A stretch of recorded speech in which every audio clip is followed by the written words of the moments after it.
Alrighty, here we go. Goal here is to get to max speed. 3, 2, 1.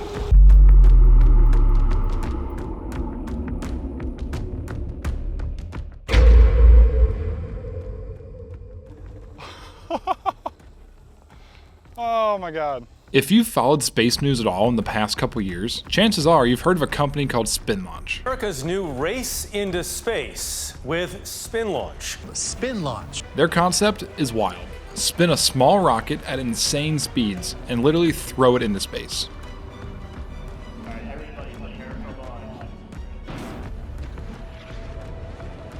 It's such a cool idea that I wanted to try it out myself. So in this video, I'm going to design, build, and test my own scaled down version of the SpinLaunch system. And as with all DIY projects, some things worked really well, and other things could use a little improvement. Every project like this starts with a plan. And for me, that means CAD. I used Onshape to prototype everything virtually. Mostly because if I don't do this, then it's just all in my head and usually things don't go together very well in the end. The design involves a large spinning arm, which holds on to a small mini rocket until it's time to let go. The base supports the arm and keeps everything mounted securely. This whole design is a real Frankenstein of materials. It uses 3D prints, both FDM and resin, as well as wood and aluminum, as well as a bunch of off-the-shelf parts, of course. The arm is built from two 5-foot sections of 30mm aluminum extrusion, and this thing needs to be strong. This little 250-gram rocket will be exerting over 200 kilograms of force when their arm is spinning at full speed. The centrifugal force created when things spin is no joke. When the arm is spinning and in the perfect position, it needs to release the rocket using a very fast timing and latching mechanism. To do this, I use a pneumatic system, which I think is actually pretty clever. It uses a single actuator, 2 push rods, and a couple latches. If this thing were to fail while spinning, the rocket would just leave the arm at some random angle, which could get a little sketchy. So I made this thing as strong as possible. The hooks are made of aluminum, which I machined on my CNC router, and they attach into these cams, which are printed out of carbon fiber nylon. This plastic is really tough.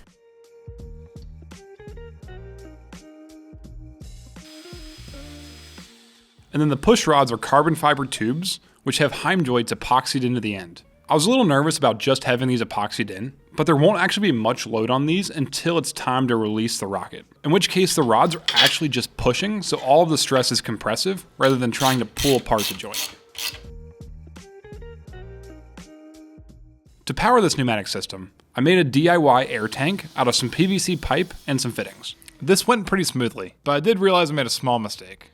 Well, I meant to put this onto this pipe before I glued everything together, but I forgot about that, and now it's not going to go on there with this end cap, which is a lot thicker. So now I got to redesign these mounts. Wasn't thinking. I threw some paint on this, and I hated the color. I don't know why I ever thought it was good to go with this mint teal color.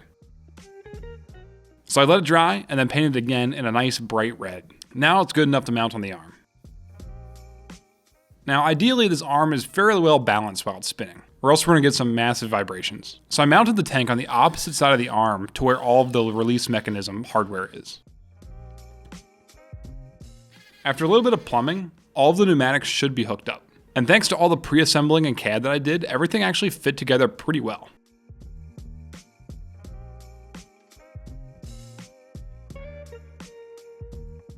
And as someone that basically lives in CAD, probably more than I should to be honest, I seriously appreciate tools that make my life easier. And that's why I'm super excited about today's sponsor, 3D Connection. I've been using their Space Mouse as well as their CAD mouse for over a year now, and these things have seriously made my life so much easier. If you do any CAD work at all, I really recommend you check these out. The Space Mouse lets you intuitively control the model in 3D space rather than trying to, move the mouse around and orient it in just the right way. No more awkward clicking and dragging. And you don't have to use CAD. These devices work with over 250 different design programs. So pretty much no matter what you do, there's a good chance that these could help you out. And once you try it, it's seriously hard to go back. It makes you so much more efficient. And bonus tip, it even works with games. I can map it into my flight simulator and use it as a joystick. Probably not what it's built for, but it certainly is fun. Check these out using the link in the description below and use code SPINLAUNCH to get 10% off any 3D Connection product. All right, now let's get back to building the SpinLaunch system. Next up is electronics, and this is responsible for doing all the timing and the critical release functions on this arm.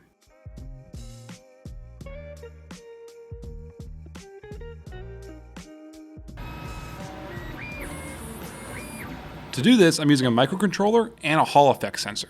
The sensor tracks the arm's position by detecting a magnet once per revolution. By counting the time in between hitting the magnet, it can calculate the speed as well as the position of the arm.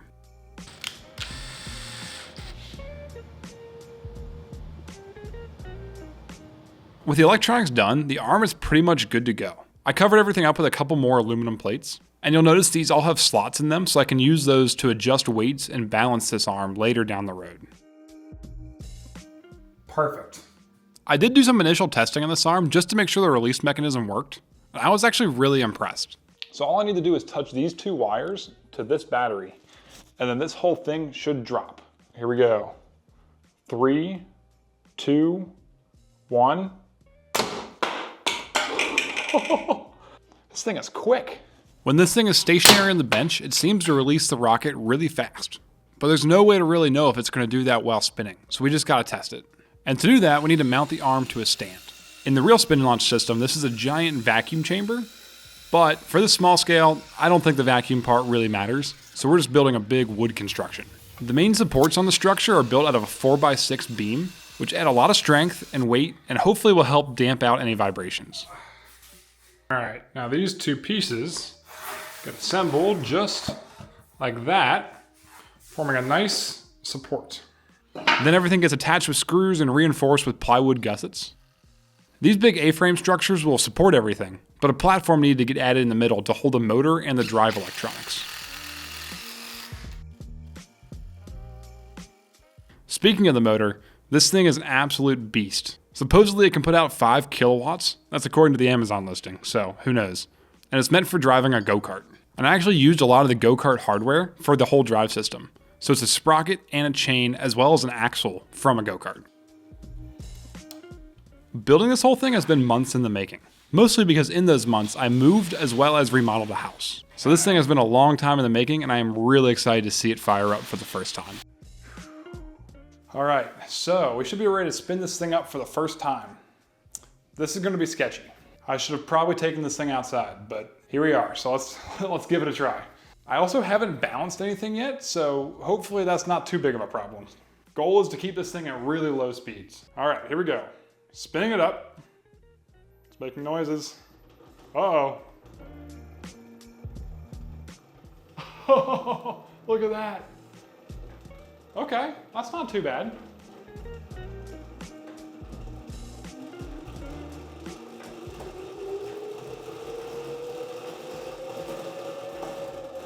Wow.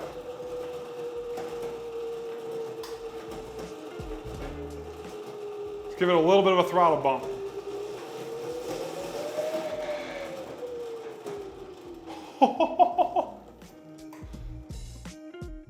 Oh my God.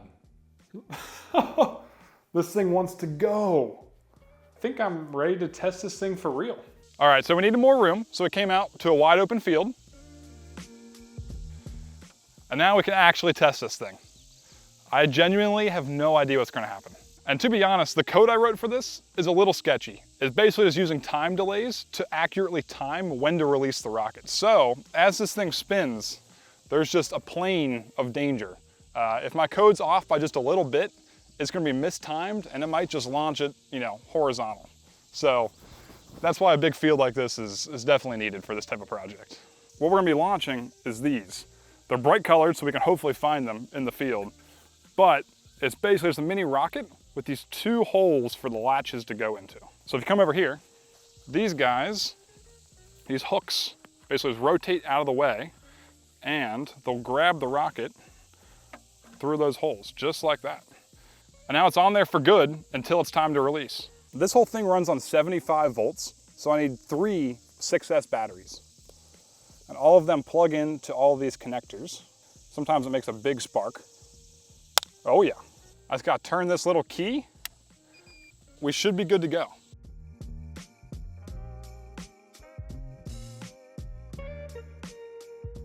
All right, again, we're gonna start off slow here. I'm hoping for 50 RPM, something really slow, controlled. Do the first test and then we'll speed it up from there. Here we go.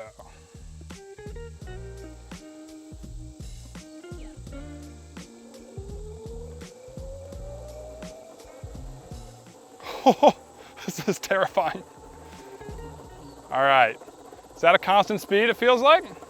And, oh! It's cool. That works so well. That was like straight up.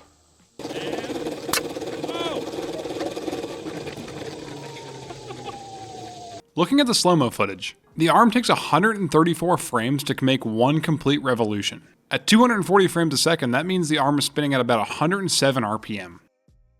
And you can see the release was almost perfectly timed, right when the arm was horizontal. But you'll notice the rocket does kind of spin after being released. And initially, I thought this might be because the rocket wasn't aerodynamically stable.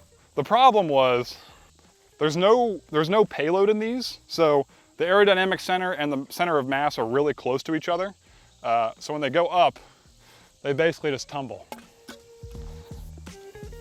So let's put a payload in there and see if that fixes it. And also, let's spin it a little faster. All right, so the two pieces of payload we got are a camera and an altimeter. See how high we actually go. So this just drops in the top and the camera slots right in there. And then the nose cone just screws on. All right, test number 2 with a camera on board. All right, this one's got the camera and we're gonna go a little bit faster. See if we can actually get a little bit of altitude.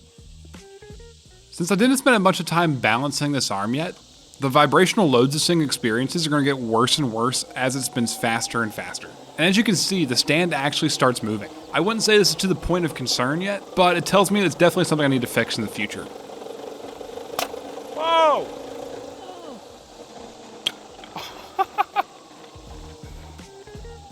It's still not releasing straight, but it did go up pretty far.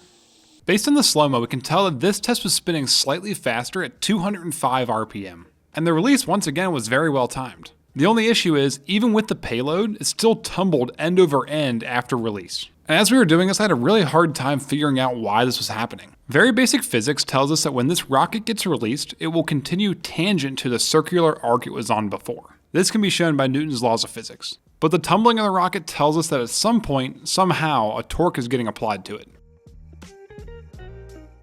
This tumbling makes the footage from the camera on board the rocket practically useless. It's almost to the point it's comedic with how chaotic this footage is. It didn't go very far, maybe like 10 feet. So the release was at least fairly straight up. Moment of truth here. How high did it go? I'm guessing, what's your guess, Amanda? My guess is 200 feet? 200, no, that was like 40 feet. There we go. Max altitude says 107 feet.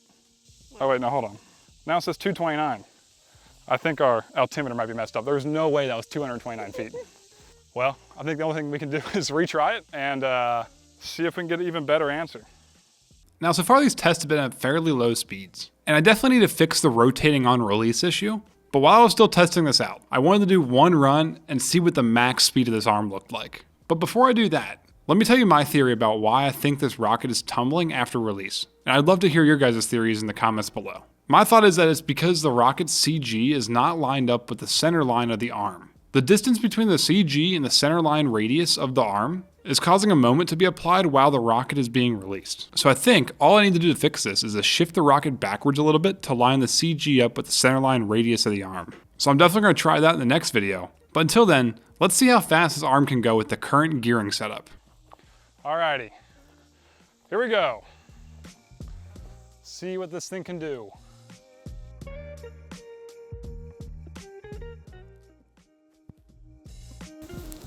Goal here is to get to max speed.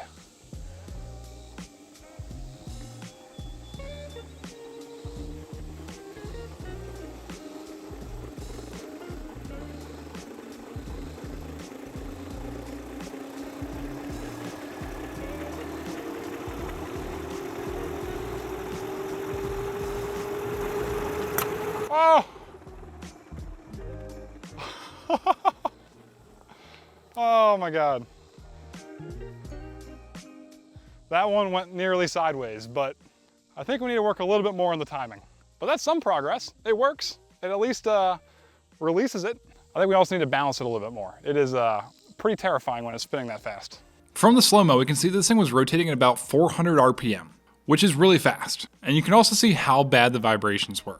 The whole stand is moving up and down, and if you look carefully, you can actually see the stand shifting and rotating from the gyroscopic precession of the arm. If you think about it, this is actually pretty terrifying. There's a lot of energy inside this spinning arm. My goal is to fling this rocket up to 500 feet in altitude, which means we're going to need to spin this arm even faster. So I definitely need to balance this arm better just to get rid of all those vibrations. The good news is, looking at the super slow-mo, the release mechanism still works really well even at this high speed. Over the course of just a couple frames, which is only a couple milliseconds, the latches go from completely closed to fully open and the rocket released. However, for this test, you can see the rocket released at almost a 45-degree angle, so it seems like the timing system might need to be improved as well.